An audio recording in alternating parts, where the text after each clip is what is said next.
नमस्कार दोस्तों, आज निफ्टी ने जो अपना क्लोजिंग दिया है वो है 17,084 मतलब 17,084 के आसपास निफ्टी में लगभग 0.47 का अप मूव हमें दिखाई पड़ा।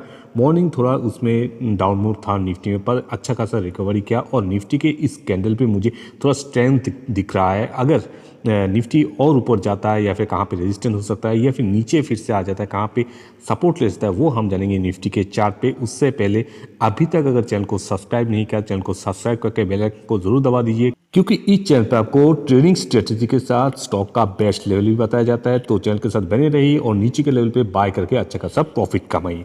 ठीक है, तो मार्केट की इस कंडीशन पे आपको क्या करना है, ऑलरेडी आपके जो मार्केट की इस कंडीशन में ऑलरेडी आपके पास होल्डिंग्स है, तो उन होल्डिंग्स को आप होल्ड करिए और वहाँ से अगर 3%, 4% या फिर 5% क्विक प्रॉफिट मिल जाता है, वहाँ से प्रॉफिट भी बुक कर सकते हैं। और अपने जो लॉन्ग टर्म के होल्डिंग्स है उनको आप कभी बेचे मत, उनको होल्ड करके रखे। उन पे आप कहाँ पे एवरेज करके वो स्टॉक अगर आपके बाइंग प्राइस से 15% या फिर 18 और 20% गिर जाता है, वहाँ से धीरे धीरे करके आप एक्यूमुलेट कर सकते हो, एवरेज कर सकते हो उन बेहतरीन स्टॉक के जो आपने लॉन्ग टर्म के लिए इन्वेस्ट करके रखे हैं। ठीक है, तो चलते हैं आज के स्टॉक के चार्ट पे। उससे पहले चलते हैं निफ्टी के चार्ट पे। तो आ चुके हैं निफ्टी 50 के चार्ट पे। निफ्टी में आज जो अपना बाउंस बैक दिखाया, बहुत ही अच्छा बाउंस बैक दिखाया था। जो मॉर्निंग सुबह ही निफ्टी ने जो नीचे का डाउन फॉल हमें दिखाई पड़ा, 16,834 तक चलाया था। 50 के आसपास 16,850 और 40 के आसपास चलाया था निफ्टी सुबह सुबह। उसके बाद अच्छा खासा रिकवरी देके अभी ट्रेड कर रहा है 17,084, 85 के आसपास। और अगर निफ्टी 17,000 को तोड़ के ऊपर का मूवमेंट शुरू करता है, कहाँ पे उसको रेजिस्टेंस मिल सकता है वो जानना बहुत ही ज़रूरी है।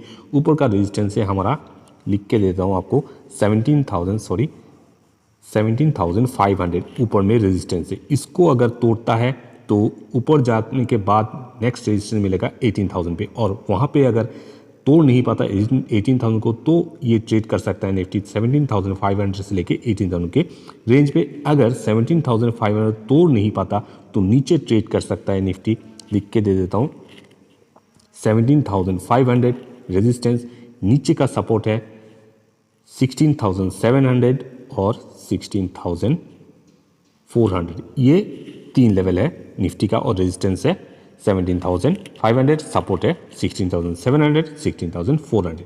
ये है निफ्टी का व्यू। हिंडाल्को में आज हमें अच्छा खासा बाइंग दिखाई पड़ा, अच्छा खासा होल्डिंग्स दिखाई पड़ा। परसेंटेज ऑफ डिलीवरी काफ़ी अच्छा है हिंडाल्को में। आज देख सकते हैं आज 1.33% का डाउनफॉल हमें दिखाई पड़ा हिंडाल्को में।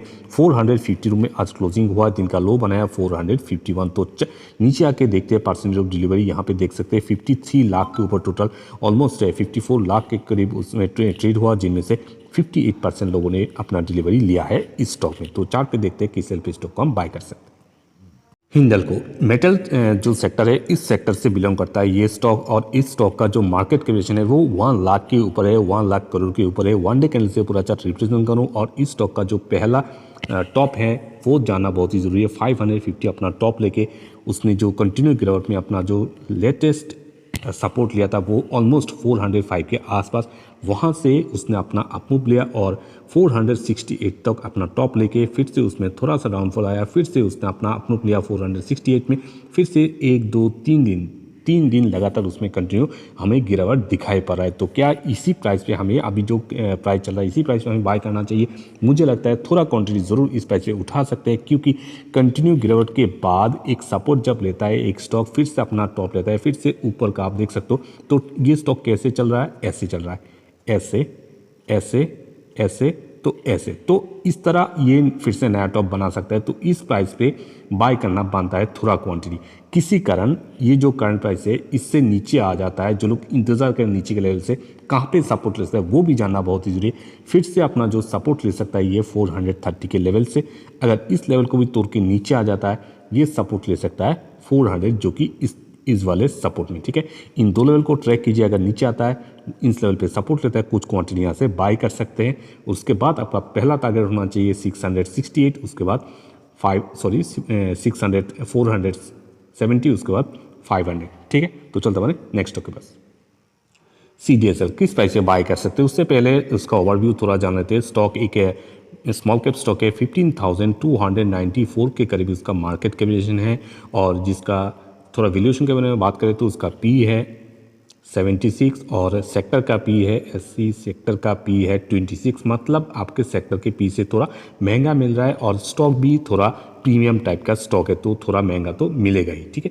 तो इस स्टॉक ने जो रिसेंटली अपने करेक्शन पे 1300 पे आ चुका, तो एक अच्छा अपॉर्चुनिटी था लोगों के पास इस स्टॉक को इस प्राइस से बाय करने को। वहाँ से उसने सपोर्ट लेके 1700 अपना टॉप बना के फिर से उसमें करेक्शन हो रहा है और आप देख सकते हो 1467 पे पहुँच चुका है। तो इस प्राइस पे जो लोग थोड़ा मतलब रिस्क ले सकते हैं या फिर इन्वेस्टमेंट कर सकते हैं नीचे के लेवल से एवरेज करके, वो लोग इस प्राइस पे थोड़ा क्वांटिटी बाय कर सकते हैं। अगर इसको तोड़ के नीचे आ जाता है कहाँ पे सपोर्ट ले सकता है, 3 लेवल को देखिए, ट्रैक की जो लोग इंतजार करना चाहते हैं नीचे के लेवल से, मुझे लगता है इंतजार करना बनता भी है इस अच्छे स्टॉक में। अगर नीचे के लेवल से अगर बाय करेंगे एक अच्छा रिटर्न भी मिलेगा आने वाले टाइम पे, ठीक है। तो नीचे के लेवल जो लोग बाय करना चाहते हैं कहाँ कहाँ सपोर्ट है वो जान लीजिए।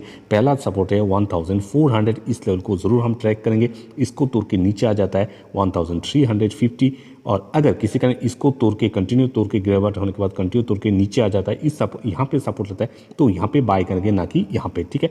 तो इसको भी तोड़ के नीचे आ जाता है कंटिन्यू गिरावट में, या फिर सपोर्ट लेने के बाद भी नेक्स्ट सपोर्ट ले सकता है 1300 पे। तो अभी जो सिचुएशन है इस सिचुएशन पे इस लेवल पे आने की चांसेस है इस स्टॉक का, ठीक है। तो इंतजार कीजिए, यहाँ पे जो लोग इंतजार करना चाहिए यहाँ पे आता है, सपोर्ट लेता है, कुछ क्वांटिटी इस लेवल पे बाय कर सकते हैं। अगर यहाँ से नीचे और आ जाता है, लेटेस्ट अपडेटेड वीडियो इसी चैनल पर आपको मिल जाएगा। और जो लोग रिस्क टेकर है थोड़ा क्वांटिटी इस लेवल से बाय कर सकते हैं, अगर इंतजार कर ही नहीं सकते, और मुझे लगता है इंतजार करना सही होगा। तो चलते हमारे नेक्स्ट स्टॉक के पास।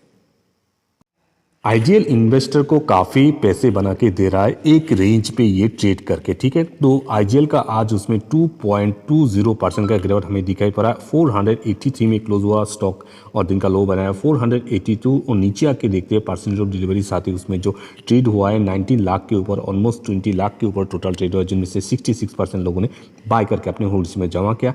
क्यों जमा किया वो हम चार्ट पे देखते हैं। तो आईजीएल को किस प्राइस पे बाय कर सकते हैं। एक स्टॉक अगर रेंज माउंट हो जाता है तो हमें काफ़ी फायदा होता है हर एक बार इस पे नीचे के लेवल से बाय करके ऊपर सेल करके पैसे कमाने का।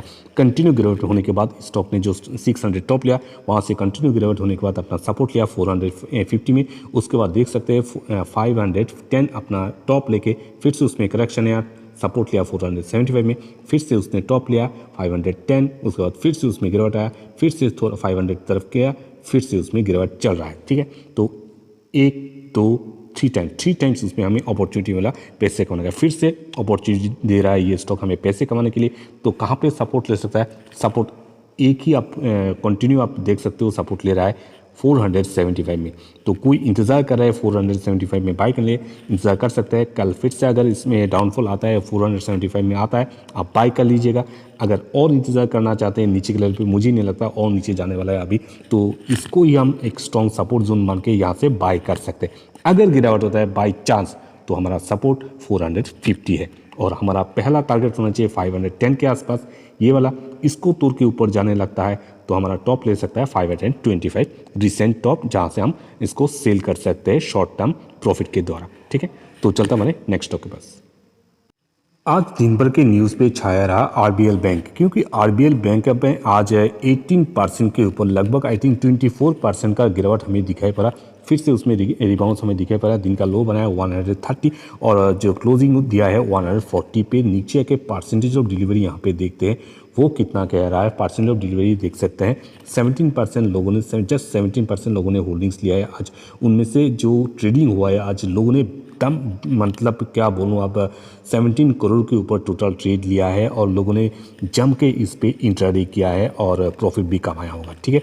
तो चलते हैं चार्ट पे देखते हैं किस लेवल पे स्टॉक को हम आने वाले टाइम पे बाय कर सकते हैं या फिर नहीं कर सकते, या फिर क्या क्या रिस्क फैक्टर हो सकता है इस स्टॉक को हम अगर बाय करें।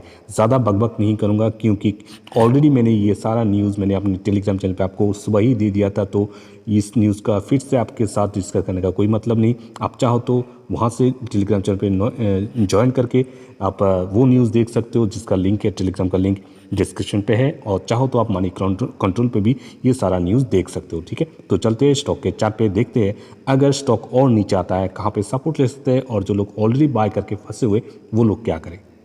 आरबीएल बैंक का जो हम चार्ट है ओपन करके रखे हैं वो 1 मंथ के कैंडल से रिप्रेजेंट कर रहे हैं आरबीएल बैंक का। इसका आज गिरावट का सबसे बड़ा रीज़न एक ही है फ्रेंड्स, है 18 to 20% गिरावट होने का। उनका जो सीईओ है विश्ववीर आहूजा, उन्होंने शॉर्ट टाइम के लिए लीव लेके चले गए और इसी का नेगेटिव इम्पैक्ट पड़ा इस स्टॉक पे और स्टॉक आज लगभग 24% का नीचे का मूवमेंट हमें दिखाई पड़ा एक ही दिन में, ठीक। और उसके साथ ही बोर्ड के तरफ से, बैंक के बोर्ड के तरफ से ये भी क्लियरिफाई किया गया है कि उनके पास एनफ रिजर्व है। जो इन्वेस्टर है जिन्होंने इस बैंक में अपना एफडी और आरडी करके रखे, इन्वेस्टमेंट करके, उनको पैसे लौटाने के पास उनके पास एनफ रिजर्व है, बोर्ड ने ये बताया। तो आपके पास एक सवाल है कि आपके पास, आपने अगर इस बैंक में एटलीस्ट 10 लाख या 15 लाख आपका एफडी है, कुछ इन्वेस्टमेंट है, क्या आप इस बैंक में इतनी गिरावट होने के बाद इस बैंक में अपना इन्वेस्टमेंट होल्ड करके रखेंगे या फिर विड्रॉ कर लेंगे? तो मैक्सिमम यही होने वाला है फ्रेंड्स। किसी के, मुझे अगर मेरा भी इन्वेस्टमेंट होता, एफडी होता, मैं भी तोड़ के इसको अपने जो बाहर निकाल लेके आता कैश, ठीक है। तो क्योंकि मैक्सिमम आपको सबको पता है बैंक में इंश्योरेंस 5 लाख के ऊपर नहीं होता। आपका कितना भी पैसा इस बैंक में है, अगर बैंक में कुछ हो जाता है तो मैक्सिमम आपको 5 लाख ही मिलेगा, उससे ज़्यादा आपको पैसा नहीं मिलेगा वापस, ठीक है। तो ये चीज़ सबको मालूम है। तो मैक्सिमम, मुझे लगता है मैक्सिमम लोग इस बैंक से अपना पैसा निकालने की कोशिश ज़रूर करेंगे। तो ये भी एक नेगेटिव इम्पैक्ट पड़ेगा आने वाले टाइम पे इस स्टॉक के ऊपर। एक और चीज़ इसका नेगेटिव है इसका नेट एनपीए। इसका नेट एनपीए अगर हम देखते हैं तो नेट एनपीए ऑलमोस्ट 2% के ऊपर नेट एनपीए उसका है। अगर आप एचडीएफसी बैंक के देखें, एचडीएफसी बैंक नेट अभी जो करंट है उनका एनपीए है 0.45% की है। तो इसी से आप कंपेयर कर सकते हैं इनका नेट एनपीए भी कितना इंक्रीज़ हुआ है। और आने वाले कुछ जो लास्ट उनके क्वार्टर रिजल्ट वो भी इतना कुछ खास नहीं था। तो इसके ये भी एक नेगेटिव इम्पैक्ट पड़ सकता है आने वाले टाइम पे इन्वेस्टर के लिए और जो बैंक के लिए भी, ठीक है। एक और न्यूज़ मार्केट में चल रहा था कि मिस्टर राकेश झुनझुनवाला और राधा किशन दमानी जी इस बैंक में अपना 10% स्टेक लेने वाले थे। और ऑलरेडी आज ही इन दोनों ने अपना जो मीडिया है उनके सामने बोल दिया है कि उन्होंने कोई भी स्टेक इस बैंक में नहीं लिया। तो ये भी एक बैंक के लिए नेगेटिव ही साबित हुआ, नेगेटिव न्यूज़, ठीक है। तो इसके कारण भी इस स्टॉक में आने वाले टाइम पे गिरावट हो सकता है। अगर आने वाले टाइम पे इस स्टॉक में और गिरावट होता है, कहाँ सपोर्ट ले सकता है वो भी जानना जरूरी है। उससे पहले जो लोग ऑलरेडी इस स्टॉक में ऊपर के लेवल पे फंसे हुए हैं उनको यही कहना चाहता हूँ, नीचे के लेवल पे आप इस पर इन्वेस्ट मत कीजिए, एवरेज मत कीजिए। एवरेज बिल्कुल जायज़ नहीं है, क्योंकि कभी भी इस बैंक के जो बोर्ड है उनके तरफ से कोई भी नेगेटिव, फिर से कोई भी नेगेटिव न्यूज़ आता है, ये स्टॉक में भारी गिरावट हो सकता है। मे बी ये फिर से येस बैंक भी बन जाए, ठीक है। तो ये चीज़ आप ज़रूर ध्यान पे रखिए। और इसका अगर सपोर्ट की बारे में बात करें, अगर सब कुछ सही रहता भी है तो नीचे, अगर इन इतनी सारी नेगेटिव न्यूज़ के बाद भी ये फिर से हमें नीचे दिखाई पड़ सकता है। नीचे कहाँ पे सपोर्ट ले सकता है? 110 सपोर्ट ले सकता है। उसके बाद है 100 का सपोर्ट जो 2020 में उसने बनाया है। और आप देख सकते हो 700 उसका टॉप लेके ये कंटिन्यू स्टॉक में गिरावट हमें दिखाई पड़ा। तो आने वाले टाइम पे और की गिरावट हो सकता है स्टॉक में। तो फ्रेश इन्वेस्टमेंट से बचिए, अभी इस स्टॉक में कोई भी इन्वेस्टमेंट मत कीजिए। ऑलरेडी आज जिन्होंने इन्वेस्टमेंट किया है उन्होंने प्रॉफिट बुक करके अपने होल्डिंग से निकल भी जा चुके हैं, ठीक है। तो इससे अभी दूर रहिए, ट्रैक करते रहिए नीचे के लेवल से। सब कुछ ठीक रहता है, पॉजिटिव न्यूज़ आता है, कोई बड़ा इन्वेस्टर इन्वेस्ट करता है, सब कुछ सही रहता है, तभी जाके इन्वेस्टमेंट कीजिए, वरना इसको अवॉइड कीजिए।